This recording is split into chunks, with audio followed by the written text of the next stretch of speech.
What can we learn from God the parent as he dealt with Adam and Eve in Eden?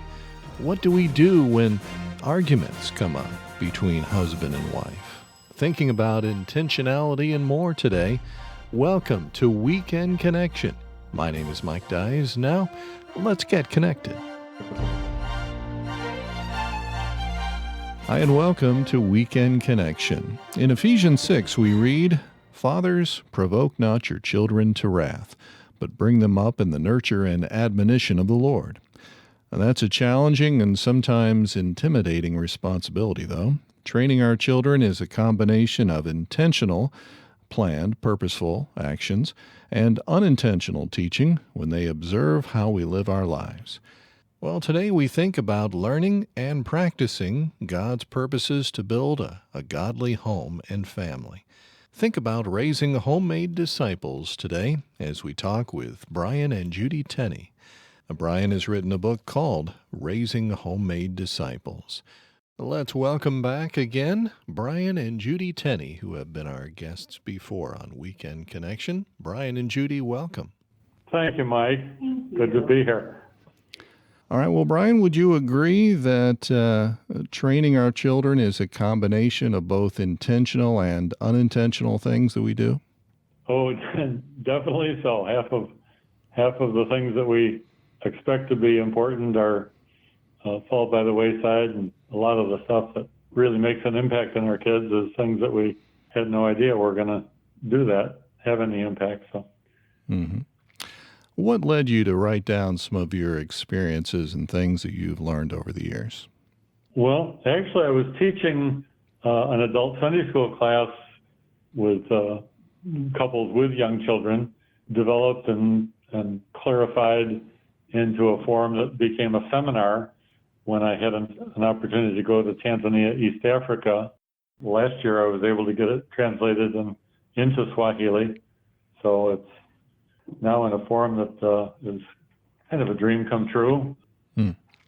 Did you ever find that when you had to deal with a child, maybe even as an adult, that had made a bad decision and you dealt with it and people knew about it, that actually other parents were encouraged that, hey, we're not the only ones who have problems in our family? Oh my, yeah, we had one situation that I described in the book that came out publicly, and I was quite concerned at the impact of it, but within days, both Judy and I had people come to us and say, wow, we had you and your family on such a pedestal, but now we see that you put your pants on one leg at a time like normal people, and now I can, and both of us had people share with us and open up in a way that never would have happened otherwise. So God uses it all. One of the things I read about in your book was nothing time. Tell me a little bit about that, what that is, and how that relates to raising your children. When it's sleep time, it becomes nothing time. What is that? Oh, I'm not sure how that originated. That probably might have been Judy's idea for me to just, our son sometimes had difficulty getting to sleep when he was 7 or 8, maybe even younger. And I would just go in and lay on his bed next to him, both staring at the ceiling and just, how was your day? Or I don't know what I'd start with. And before long, he'd just start rambling on and, we'd just chatter about nothing. And eventually he would drift off and the conversation would end and I'd tiptoe out. But over years, that was a very valuable time when he would share some stuff with me and I could inject little tidbits of God's perspective on things or just mentioning scripture maybe. And it just was a rich time that he now does with his 3 boys, so, or has done, not now that they're teenagers. I'm sure it's ended for him as well. Well, I think that's a good example of how sometimes we just have to give our kids time to open up. We can't just say, okay, now it's time. I've scheduled it in there. It's on my calendar. Now you're going to talk about your life and tell me all the deep things. Sometimes kids... Not happen. Yeah, you just have to give them open opportunities and hope that one of these times they'll be ready to share. Is that something you found? Oh, yes. Yeah. And also as teenagers, I don't know where I heard it, but when they say sometimes they're just kind of sorting through their own thoughts and beliefs and, they make these strong statements sometimes. And one time my middle daughter, who loves the Lord very much, they all do, but she said something like, well, maybe abortion is okay in certain situations.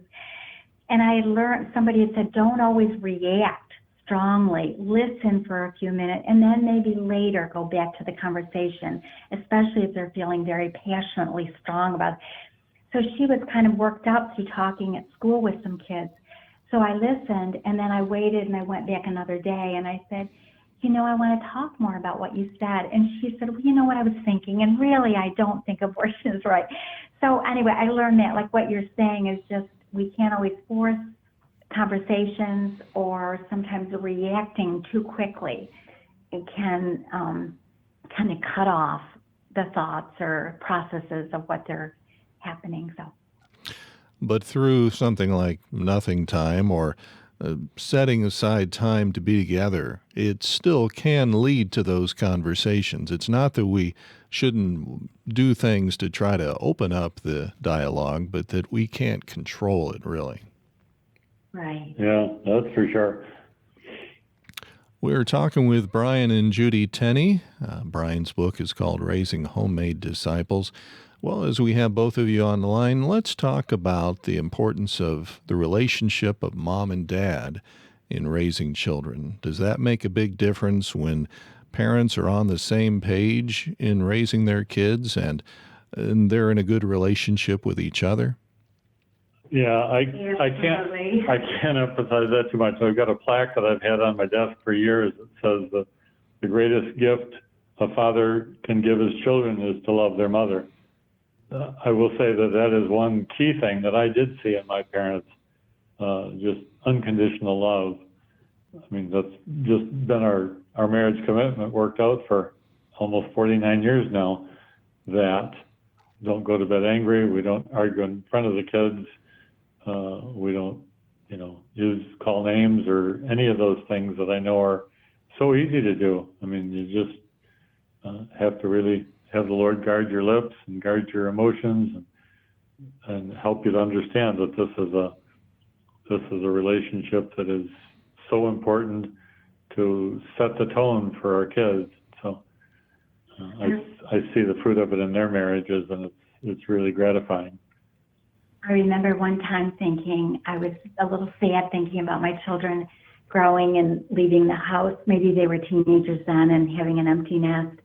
And I felt the Lord just gently say, they will leave. They will grow up and leave, but Brian will still be here.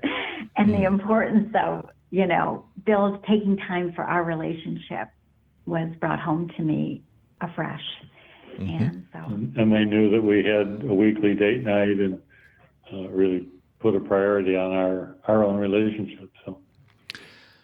Well, tell us a little bit about those times. There are bound to be times when you didn't really agree on what to do in raising your children. Oh, there were none of those. No, you always agreed. Okay, well, we'll skip that question. Perfectly. Yeah, we are of one mind, Mike.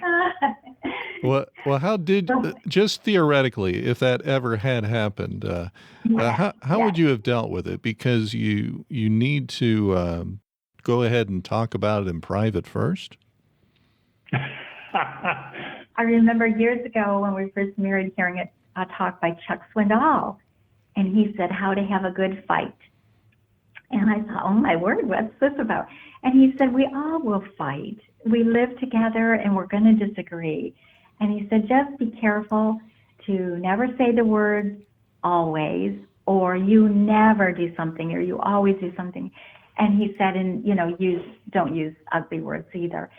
And I've never forgotten that. And yes, of course, we disagreed many times. And we just tried to keep it civil and not really pretty much keep it private. But the children knew sometimes that we were upset at each other, but we would just communicate freely that we're disagreeing and we both feel a little upset, but we love each other and we will never, ever get divorced, and we just both need to have God help us in this. Because I think it's important for them to see that too, that they will disagree with their spouses and they'll disagree with other people too in life, So they see it, they do see it, but it's good for them to know, just like you said. How to resolve conflict. Right. I mean, they see that you can do it without, bad words or punching or whatever. Well, we're talking with Brian and Judy Tenney. Now, let's talk a little bit before we run out of time here. I think in your book you mentioned the way that God is a parent, specifically how he dealt with Adam and Eve in the garden. What can we learn from that in applying it to our own families? Well, it's interesting in that occasion in the first couple chapters of Genesis that when after Adam and Eve had sinned and eaten the forbidden fruit, God comes along asking questions. And of course, God never has to ask questions about anything that he doesn't know or doesn't understand. He asks us questions as he asks them, just to let them fess up and define their sin, what they had done, and confess it, which they did kind of a lame job, to be honest. But anyway, God asked the questions to clarify that they understood how they had transgressed. And in so doing, God learned, as they did, the level of their repentance and how sorry they are. So sometimes in handling discipline issues with our kids, it's a case of helping them to understand, do you know what you did? Do you understand why that was disobedience or whatever? And because of that and because of what we've talked about in our family, you understand that, the consequence is X, Y, Z, whatever.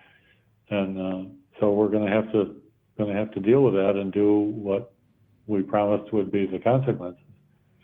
I think God sets a good pattern for us there as parents. Very good. And the book again is called Raising Homemade Disciples. If folks want to find out more, how can they contact you? Just btenny51@gmail. All right. That's TENNY, btenny51@gmail.com. That's it. All right. Well, thank you both, Brian and Judy Tenney. Thanks for sharing with us today here on Weekend Connection. Thank you so much. Mike. Again, that was btenny51@gmail.com. Brian and Judy Tenney. Well, my name is Mike Dyes, inviting you back again next week for Weekend Connection. Thank you for listening to this feature, a production of BBN, the Bible Broadcasting Network. BBN provides 24-hour Christian programming, great Christian music, and Bible teaching. Listen to BBN by clicking the link in the description.